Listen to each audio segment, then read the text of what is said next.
Tere kõigile head vaatajad! Eesti.com infoteenistuse peatoimetajana alustan 108. uudiste saadet, mis langeb ka tänasesse valimispäeva. Vaatame siis, mis lõppenädalal kõige kõmulisem oli. Eelmisel kuul konservatiivse kommentaatori Charlie Kirki mõrvas süüdistatavat meest esindavad kaitsjad esitasid neljapäeval kohtule taotluse, milles palusid kohtunikul lubada tal osaleda kohtuistungitel erariietes ja ilma ahelateta. Oma esimesel kohtuistungil nähti Robinsoni vangla riietes ja enesetapu vastase kitliga. Ta ilmus kohtusse esimest korda virtuaalselt. Kohtunik Tony Graffile esitatud taotluses väitsid tema advokaadid, et riietuse muutus on vajalik tagamaks, et potentsiaalsed vandekohtunikud ei oleks mõjutatud Robinsoni nägemisest vangla riietes ja ahelates. Nad viitasid huvile juhtumi vastu, sealhulgas 18 000 otsingu tulemusele tema esimese kohtuistungi kohta.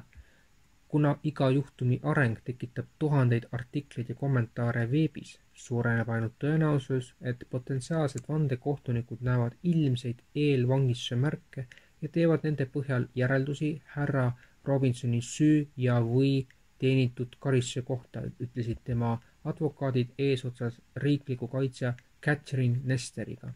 Pärast vaatlejate avalduste ja kaebuste arutelu 9. oktoobril valimiskomisjonis avaldas MTÜ Ausad valimised 11. oktoobril 5 tähelepanekust koosneva aruande elektroonilise hääletuse ettevalmistavate toimingute kohta.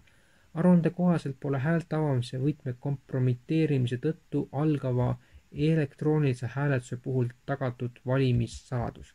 Valimisvaatlejad rõhutavad aruandes, et vaatlejate kohalolust ettevalmistavatel toimingutel ei tohi järeldada nende heaks kiitmist ja toimingud polnud avalikult vaadeldavad nende piiratud ligipääsetavuse ning alles viimasel hetkel osaliselt avaldatud dokumentatsiooni ja avaldamata jäetud lähtekoodi tõttu.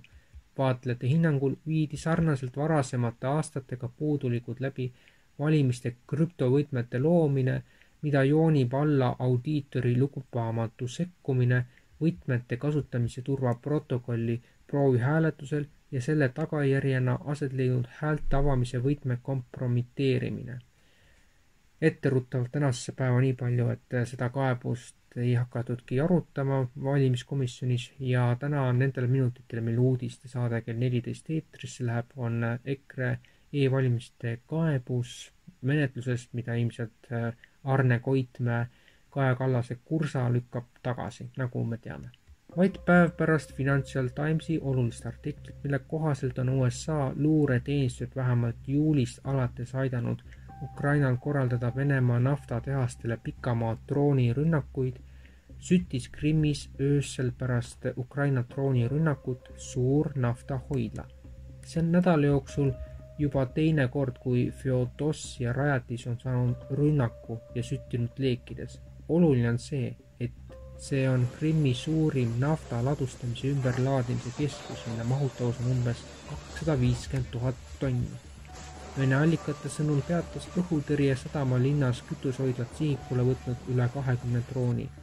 Rünnakus inimohvreid ei olnud ja tulekahju kustutamiseks on korraldatud ulatuslik hädaolukord. NASA tulekahju seiresüsteem tuvastas rahvusvaheliste aruannete kohaselt sündmuskohal mitu aktiivset tulekahju. Kokku saatsid Ukraina väed Krimmi erinevatesse piirkondadesse umbes 40 drooni ja 10 teisi saati Venemaa territooriumi asuvate sihtmärkide pihta.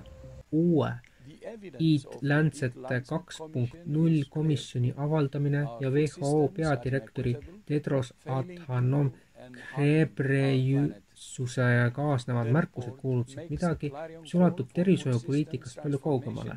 Selliste terminite nagu õiglased toidusüsteemid ja planeedi tervis taga peitub ülemaailmse toidu tootmise radikaalne ümberkorraldamine, mida juhivad samad osapooled, kes dikteerisid ülemaailmset tervishoiupoliitikat juba pandeemia ajal. Tedros räägib toidusüsteemide ümberkujundamisest, mis peab olema kaasav ja õiglane.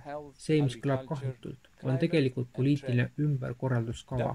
WHO soovib koos Lanceti komisjoni ja partnerorganisatsioonidega, sealhulgas Bill Gatesi, Rockefelleri ja Bloombergi sihtasutustega kehtestada ülemaailmsed standardid selle kohta, mis on tervislik toitumine, millised tooted on lubatud või piiratud ning milliseid tooteid eelistatakse.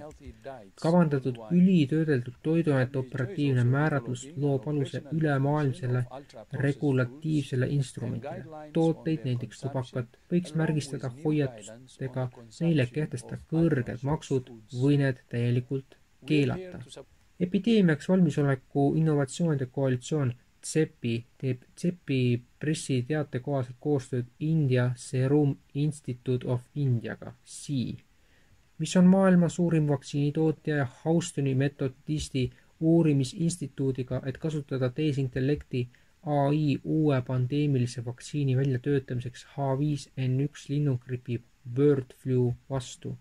CEPI asutasid 2017. aastal Davosis Maailma Majandusfoorum, WEF, Bill ja Melinda Gatesi fond ning mitu valitsust. Varustab vaktsiine enam kui 170 riiki ja on tuntud oma kiire reageerimise poolest nakkushaiguste puhangutele. Uus projekt saab kuni $16,4 miljonit rahastamist. Eesmärk on parandada linnugripi pandeemia valmidust ja luua prototüüpvaktsiin potentsiaalse haiguse X vastu, seni tundmatu patogeeni vastu, millel on pandeemia potentsiaal. Uus vaktsiin kasutab niinimetatud bakuloviiruse platvormi, süsteemi, mis kasutab putukaid, peamiselt nende vastsete staadiumis, nakatavaid geneetiliselt muundatud DNA viiruseid rekombinantsete valkude tootmiseks putukarakkudes. Seerumi instituut toodab ja võrdleb 2 H5 antigeeni rekombinantse valguvaktsiini jaoks. Metsiktüüpi antigeen, Houstoni metodisti uurimisinstituudi teadlaste loodud tehisintellekti jaoks optimeeritud laia toimespektriga antigeen. Vaktsiin on loodud toimima samaaegselt mitme H5 tüve, mitte ainult ühe vastu. CEPI väitel muudab see vaktsiini eriti sobivaks ettearvamatute puhangute korral ja võimaldab kiirelt reageerida tulevastele pandeemia ohtudele. Ning see, mis on aastakümneid mõttekodades ja strateegiadokumentides küpsenud, on nüüd konkreetselt kuju võtmas. Intrinsic Exchange Groupi IEG asutamisega on loodud esimene platvorm, mille eesmärk on muuta loodus ise kaubeldavaks finantstooteks. Rockefelleri fondi toetusel ja koostöös New Yorgi börsiga sillutab see teed uuele varaklassile, loodusvarade ettevõtetele, nakidele. Need loodusettevõtted peaksid kajastama metsi, jõgesid, mulda, bioloogilist mitmekesisust ja isegi õhku kui majandusteenuseid. Iga ökosüsteemi funktsioon alates süsiniku sidumisest kuni vee puhastamiseni tõlgitakse digitaalseteks aktsiateks, millega saab kaubelda ja mida saab hinnata. Lühidalt, maast saab aktsia. Idee pärineb globaalsete filantroopkapitalistide ringkondadest. Rockefeller andis algkapitali. Ameerika-ülene arengupank tagas rahvusvahelise tunnustuse ja BlackRocki tegevjuht Larry Fink pakkus visiooni. Mitmes strateegiadokumendis kirjeldab Fink loodust kui tuleviku varaklassi, mille väärtus soovitakse avada ESG investeeringute ja digitaalsete turgude kaudu.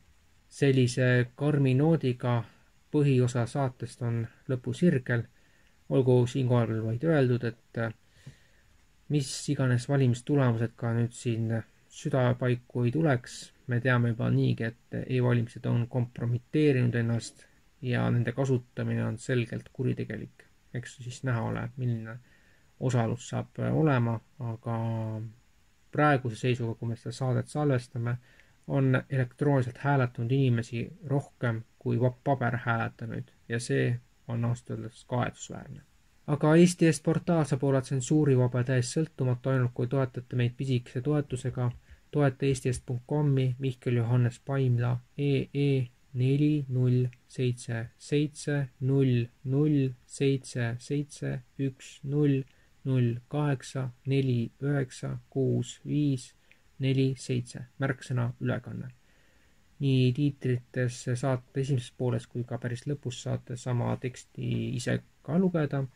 Tänan kõiki, kes meid on toetanud ja olgu siinkohal siis veel ära öeldud, et järgmise nädala saade osaliselt on ka kokkuvõte siis lõppenud selleks ajaks niinimetatud valimistest, aga kindlasti kaebusi veel arutatakse, aga kui kaua seda meist keegi ei tea. Aga täiesti selge on, et praegused valimiskomisjoni juhid ja üldse sellised tegelased, nad ei hooli muust kui ainult iseenda heaolust.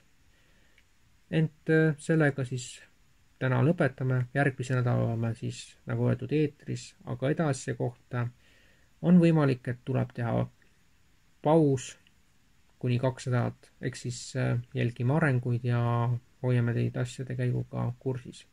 Head õhtut teile ja uuel nädalal kindlasti kohtume. Nägemist!